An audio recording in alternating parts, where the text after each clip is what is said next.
Welcome to ચેતુસ kitchen.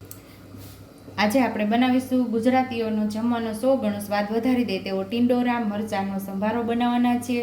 અગાઉ આપણે ટીંડોળાનું શાક બનાવ્યું હતું, કોઈ આને ઘોલા પણ કહે છે, તમે આને શું કહે છો એ મને કહેજો। તો અહીંયા આપણે ટીંડોરા સુધારી લીધા છે લાંબી લાંબી ચીરુમાં, અને સેમ એ જ રીતે આપણે મરચાં પણ લાંબી લાંબી ચીરુની અંદર સુધારી લીધા છે।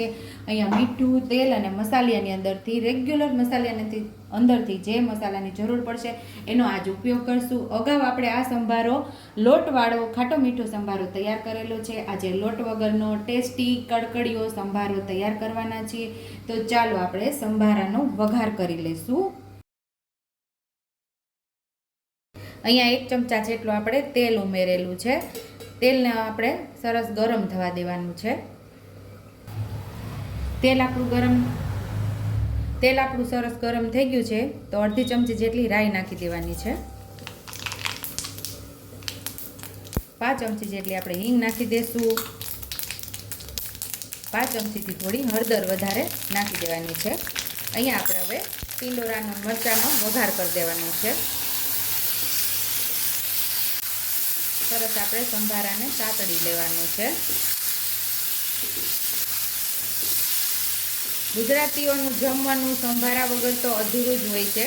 સંભારો ન હોય તો એ લોકોને સંભારો ન હોય તો જમવાની જ મજા નથી આવતી। તો અહીંયા આપણે સ્વાદ મુજબ મીઠું ઉમેરી દઈશું। સરસ આપણે સાતળી લેવાનું છે। માત્ર 5 મિનિટની અંદર આ કડકડીયો સંભારો આપણો રેડી થઈ જાય છે, એટલે કે તૈયાર થઈ જાય।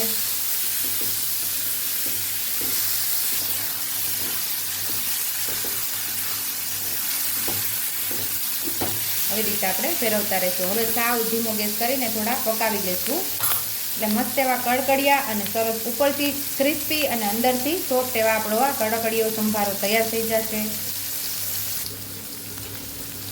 અહીંયા આપણે 1 ચમચી જેટલું ધાણા જીરું પાવડર ઉમેરશું। જે તમારે ભાવતું હોય એ પ્રમાણે ઉમેરી શકો છો।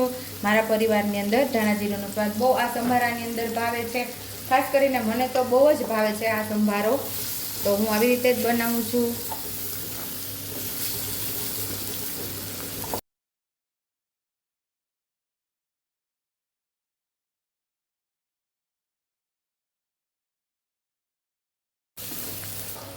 તો ટેસ્ટી એવો આપણો સંભારો તૈયાર થઈ ગયો છે। સર્વિંગ પ્લેટની અંદર સંભારાને સર્વ કરી લેશું। તો અહીંયા આપણે ટીંડોરા મરચાંનો કડકડીયો સંભારો તૈયાર છે। જો તમને મારી રેસીપી પસંદ આવી હોય તો મારી રેસીપીને લાઇક કરજો, શેર કરજો, સબસ્ક્રાઈબ કરજો, હાઈપ કરજો, બેલ આઇકોનને દબાવતા ભૂલતા નહીં, અને કમેન્ટ બોક્સમાં કમેન્ટ કરજો કે મારી રેસીપી કેવી લાગી। તો આવજો।